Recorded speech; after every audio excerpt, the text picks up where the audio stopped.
2024 লোকসভা নির্বাচনে বহরমপুরে বড় চমক তৃণমূলের। অধীরের পিছে এবার ব্যাটার ইউসুফ। অধীর চৌধুরীর বিরুদ্ধে এবার লড়াইয়ে সম্ভবত ইউসুফ পাঠান, কারণ সম্ভবত এইখান থেকে বহরমপুর থেকেই প্রার্থী হবেন অধীর চৌধুরী।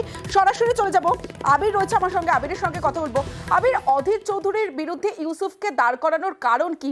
মানে শুধুমাত্র কি সংখ্যালঘু কারণ, নাকি এর পিছনে ইন্ডিয়া জোটবন্ধনের কোনো বিষয় রয়েছে?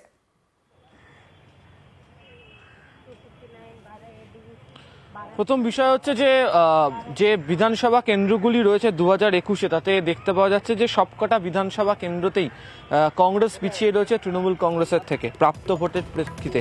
যেখানে কংগ্রেসের ভোট মাত্র 2 লক্ষের কাছাকাছি, সেখানে তৃণমূল কংগ্রেসের ভোট অনেক বেশি। এবং যদি তুমি সেখানকার যদি ভোটারদের পার্সেন্টেজের অংশ লক্ষ্য করো, তাহলে সেখানে অবশ্যই সংখ্যালঘু ভোট প্রায় 59% কাছাকাছি, এসসি ভোট 14% কাছাকাছি, এসটি ভোট হচ্ছে 1.2% কাছাকাছি। বহরমপুর যে পুরসভা রয়েছে, সেখানে দেখতে পাওয়া যাচ্ছে কংগ্রেস 28টার মধ্যে মাত্র 6টাতে জয়লাভ করেছিল। বেলডাঙ্গা এবং কান্দি 14টা এবং 18টা ওয়ার্ড, একটাতেও জয়লাভ তারা করেনি, এবং পঞ্চায়েতের ফলও তুমি জানো।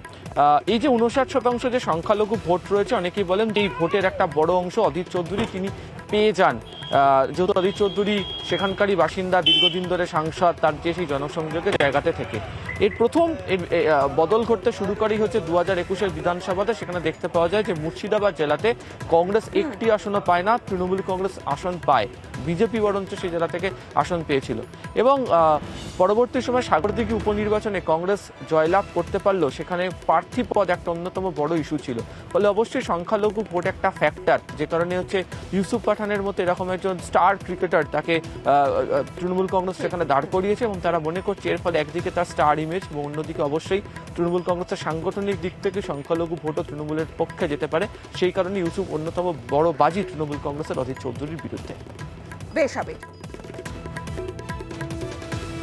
ব্যক্তি হিসাবে ইউসুফ পাঠানের বিরুদ্ধে আমার তো কোনো অভিযোগ থাকতে পারে না। আপনি আমার বিরুদ্ধে দাঁড় করিয়ে কি ইউসুফ পাঠানকে সম্মানিত করতে চাইছেন?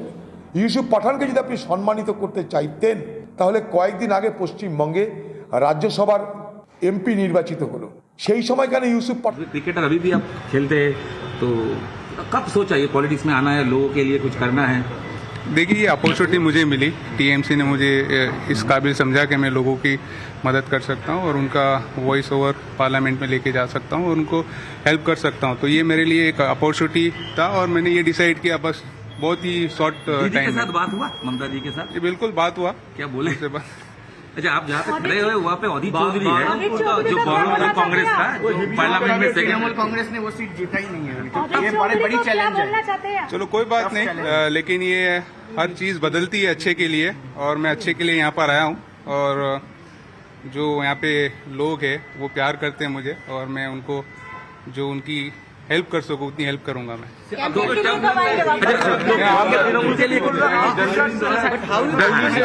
श्रीलंका से मैच खेलने के बाद मेरा टूर्नामेंट खत्म होगा, उसके बाद मैं आ जाऊंगा।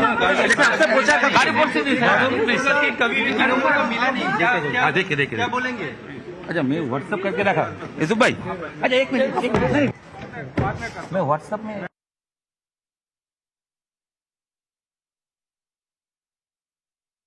ব্যক্তি হিসাবে ইউসুফ পাঠানের বিরুদ্ধে আমার তো কোনো অভিযোগ থাকতে পারে না।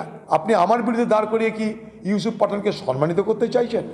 ইউসুফ পাঠানকে যদি আপনি সম্মানিত করতে চাইতেন, তাহলে কয়েকদিন আগে পশ্চিমবঙ্গে রাজ্যসভার এমপি নির্বাচিত হলো, সেই সময় কেন ইউসুফ পাঠানকে নিয়ে বাংলার পক্ষ থেকে একটা এমপি রাজ্যসভায় পাঠালেন না? দেখুন, ইন্ডিয়া জোটে যে আলোচনা, সেখানে ইউসুফ পাঠানের জন্য গুজরাটে তারা সিট চাইতে পারতো। ইন্ডিয়া জোটকে তো বলতে পারতো আমি গুজরাট থেকে তাকে জেতাতে চাই, সেটা কি আরো মানানসই হতো না?